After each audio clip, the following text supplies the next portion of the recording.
Bueno. Oiga, aquí puede haber un momento de tensión también y por favor les pido la colaboración de todos.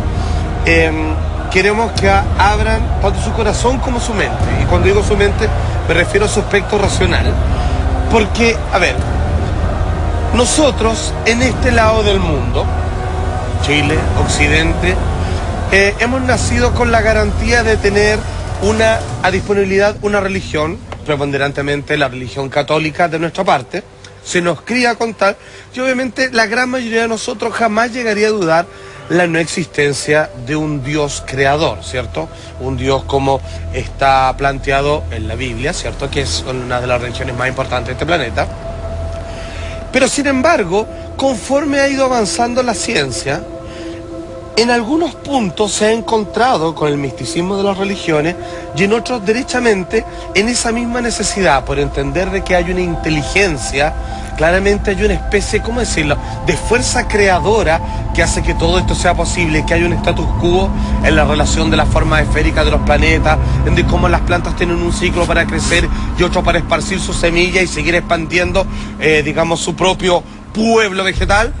Uno dice, ¿cómo no va a haber alguien detrás de toda esta arquitectura? Y otros dicen, no, las explicaciones son estas otras. Hoy día vamos a conversar según los distintos bancas si existe o no Dios. De ahí yo más ratito les cuento qué opino al respecto. Y es como la búsqueda de darle un sentido racional a algo que no necesariamente lo es. Que no lo tiene. O incluso, adelantando algo, podríamos decir, estamos jugando con una situación bastante pedregosa porque es tratar de entender con la mente humana algo que quizás probablemente podríamos concluir que no cabe, que es mucho más grande que nuestras capacidades de percepción.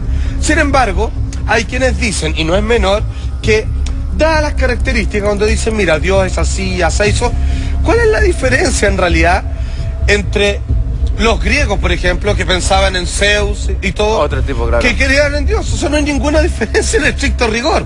O sea, entre los dioses, digamos, del antiguo Egipto tampoco, con el único Dios que nosotros creemos.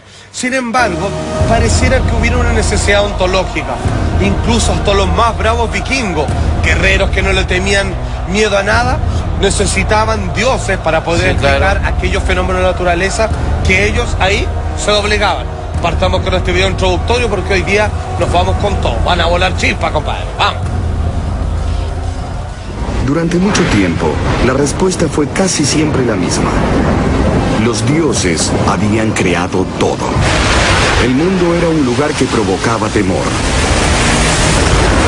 Por eso, incluso pueblos tan rudos como los vikingos creían en seres sobrenaturales que explicaban ciertos fenómenos naturales como los rayos o las tormentas. Pero el dios más temido se llamaba Skoll.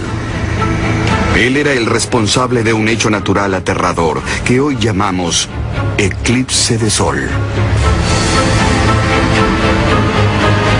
Skoll era un dios con forma de lobo que vivía en el cielo.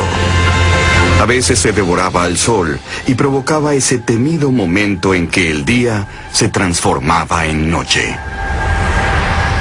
Sin ninguna explicación científica, imagínense lo terrible que era para ellos ver cómo desaparecía el sol. Oh, mira, genial, porque conforme el entendimiento de la raza humana ha ido creciendo, termina entendiendo que ciertos fenómenos que parecen mágicos, porque todos los días sale el sol, todos los días aparece la luna, si es que no hay nubes que la tapen, pero no siempre ocurre un elemento que interfiere y provoca un eclipse.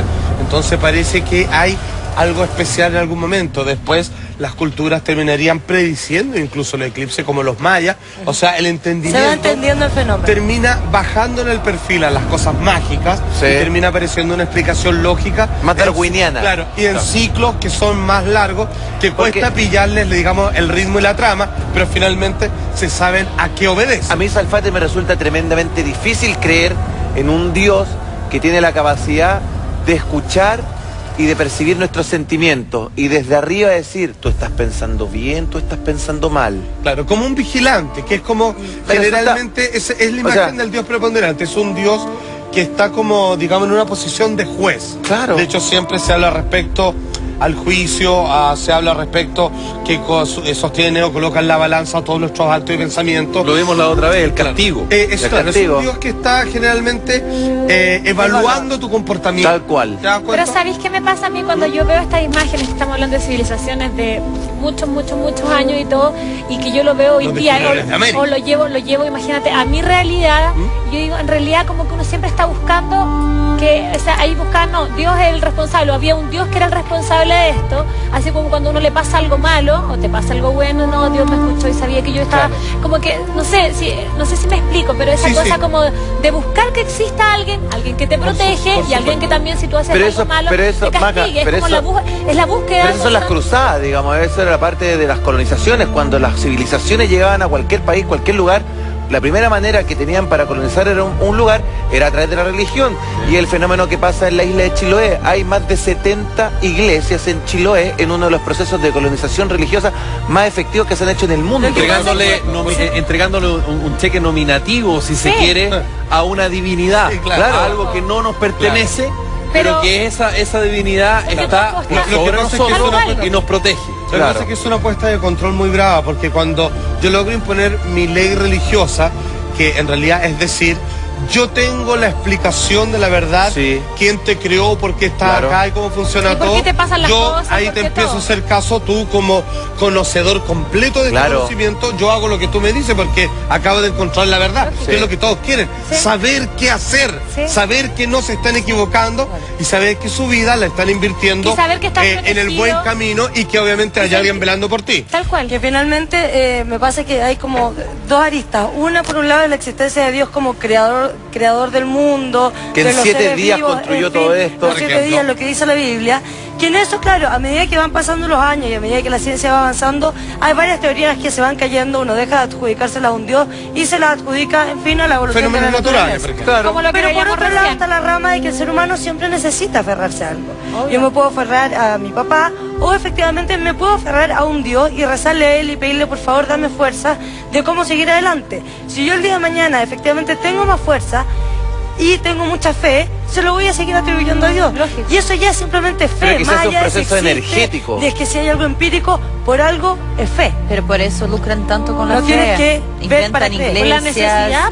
Hay impresionante en todo el mundo la cantidad de nuevas religiones y nuevos curas. Ahora hay que entender, y vamos a tener que en este camino hay que aprender a separar que una cosa es la existencia de Dios o no, y otro a veces el negocio que ha construido el hombre en torno a la fe, a la imaginería, que es casi una línea paralela que se parece, pero no es lo mismo. Exacerbado, diría yo. Exactamente. Y yo lo digo como católico. Perfecto. Atención, porque por un lado hemos estado hablando de cómo funciona en nosotros, obviamente, la fe, el impulso casi como un pequeño chip que tenemos al nacer de querer tratar de entender esto, responsabilizando en el mejor y en el peor de los casos a alguien que hace que todo esto se lleve a cabo. Pues bien, Stephen Hawking, hablemos este tremendo astrofísico empírico. Exacto, y quien en algún momento se metió en tema de la religión. Fue muy cuestionado, pero esta fue su respuesta. Y según él, y según, debo decirlo, según la biología moderna, Dios es un elemento que sobra dentro de cómo se ha entendido que las cosas crecen, se crean y manifiestan otras cosas. Por favor, escuchamos a Stephen Hawking. I recently published a book that asked if God created the universe. It caused something of a stir. People got upset that a scientist should have anything to say on matters of religion. I have no desire to tell anyone what to believe, but for me, asking if God exists is a valid question for science. After all, it is hard to think of a more important or fundamental mystery than what or who created and controls the universe. If you accept, as I do, that the laws of nature are fixed, then it doesn't take long to ask, what role is there for God? I have no desire to offend anyone of faith, but I think science has a more compelling explanation than a divine creator. Wow. Claro, lo que pasa dice es que es bravo. Es bravo porque rompe varios mitos. Primero, llama la atención, porque él dice, generó mucho escosor que un científico hablara de un aspecto, sobre todo el escosor del peso que él tiene. Claro, entonces pero iba a dejar la patada. Pero finalmente, ¿por qué las religiones, o en particular la católica, se atribuye el concepto de decir que efectivamente hubo un creador llamado Dios, que en 7 días creó todo esto? Perdón, estamos hablando de algo físico, de algo tangible. Claro. Por lo tanto, ¿por qué no un científico puede entrar en esa materia que es netamente material? Netamente material. Claro, que cuando puedes calcular y entender que el Sol, por ejemplo, lleva 3.000 millones de años de vida, entender cómo esa materia puede ser el comportamiento de los océanos, de qué manera. Claro, hay una relación entre todas las cosas. Es ahí donde la religión católica se cae, porque efectivamente si hay alguien que cuestiona el tema de los 7 días, en fin, si ellos están tan seguros que realmente fue así, no importa cuánto investigues, porque finalmente te vas a dar cuenta que nosotros como religión católica estamos diciendo la verdad. Algo están escondiendo. Claro, lo que pasa es que cuando se habla de algo material, hay mucho de creencia, uno legítimamente puede cuestionar el tema material frente a algo divino, ¿no es verdad? Claro, exacto. Porque si tú me dices, ten fe que todo va a mejorar, perfecto. Sí. Pero cuando estamos hablando de algo tangible, tú perfectamente bien puedes cuestionarlo. Claro, y un científico te va a decir, ¿sabes qué? Por el comportamiento de A, B, C, D y E, pasa lo que pasa en el universo. Por lo tanto, ese Dios me sobra. Pero cuando hablamos de algo divino, con algo que tiene que ver con la fe, yo también soy católica, y me parece que tiene que ver mucho con lo que yo siento, con lo que yo creo. Entonces, si tú me decís, no, es que los lagos se hicieron no sé qué y la naturaleza apareció.